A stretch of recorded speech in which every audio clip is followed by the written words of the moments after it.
If you're a business owner struggling with insomnia, this video is for you. Here are 5 truths that I wish I knew sooner as a business owner who used to have insomnia myself that would have changed the game for me a lot sooner. But first, let me say, it's not your fault that you've been struggling with this for a long time. The fact is, there is so much information out there, and 99% of it is total BS. So let me reveal to you the actual truths that will help you get back to sleeping normally again. The very first truth that I want to share with you is that you can't actually force sleep to happen.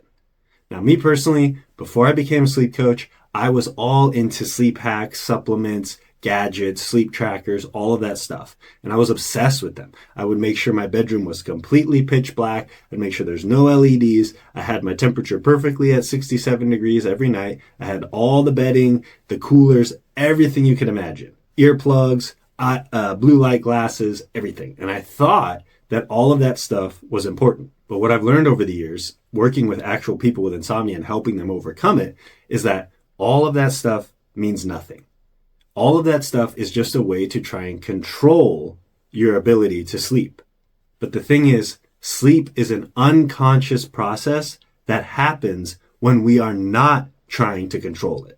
And the more you actually try to control sleep and try to force it to happen, the worse your insomnia will get. Because the brain and the body are designed to sleep without you really having to do anything. But what happens is eventually we learn about the idea of sleep optimization, and then we start to try and do things to help ourselves sleep better. Or we start to have some bad nights, and then we think, oh, well, this isn't good, so let me look up the answers. And then we go on the internet, and it tells us all these different things that we could do. But the problem is, the more you try and do those things, once you try them and they don't work, then you start to think, holy crap, it didn't work. My problem must be worse than I thought. So then you go and look for more things to try and do. And then when those don't work, it creates this feedback loop. So I'm going to reveal to you later in the video what you actually need to do to help yourself sleep again without all this stuff. But just know that you cannot force sleep to happen. The second truth that I learned is that the more you identify as a bad sleeper, the harder it becomes to sleep. Now that might sound obvious, but to a lot of people it's not. And if you start to call yourself an insomniac, or you start to just tell people like, yeah, I've never slept well, or right now I'm just having a terrible time sleeping, it's going to reinforce that identity for you. And the stronger that identity becomes, the less likely it will be for you to be able to sleep normally again. So the thing is, you have a choice whether or not you want to identify as an insomniac or not. And what I've discovered working with clients is that as soon as we start to confront that identity and we start to change it, it makes a massive difference, because the way that you view yourself is going to affect how well you sleep. And if you're constantly telling yourself that you're a bad sleeper, that you're never going to be able to sleep normally again, and all these things that are not true, it's going to reinforce that belief, and it's going to make things harder.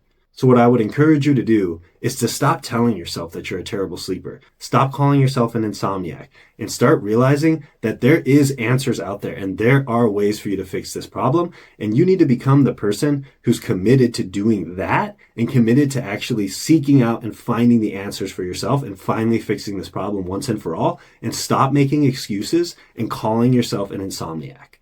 By the way, if you're enjoying these truths, make sure you subscribe to my channel so that I can bring you more content like this that will help you escape insomnia forever. The third truth I learned about is something called sleep efforts. And this is whenever we do something specifically with the purpose of trying to make ourselves sleep better. So for example, you buy an eye mask, you put on earplugs, you adjust the temperature in your bedroom, you buy some fancy mattress or whatever it is. If you're doing those things purely for the fact of trying to make yourself sleep better, it actually will make things worse, because then you're going to be monitoring, okay, I'm wearing my mask. Is it helping? Oh, no, I'm still not sleeping. It didn't work. And then you're going to get frustrated, and then you're going to go and look for more hacks. And when they don't work, it's going to create more frustration. And this frustration creates something in our brain called hyperarousal, which makes sleep very, very difficult. And so the answer is to stop doing all the sleep hacks and start to reduce hyperarousal in the brain naturally. And the way you do that is you focus on doing things you enjoy doing simply for the sake of enjoyment, right? So here's the difference. Let's say you learned that taking a warm bath before bed will help you sleep. But let's say, for example, you don't really like taking a warm bath before bed, but you're going to do it just because you learned or heard that it might help. And then when you go and you do it, it's not for the sake that you enjoy the warm bath. It's because you're trying to trick your brain into sleeping better, right? So when you do it that way and you go lay down and you don't fall asleep, guess what? Now you're going to get upset. Now you're going to say, oh, the warm bath thing didn't work. My problem's worse than I thought. Let me go look for more solutions, right?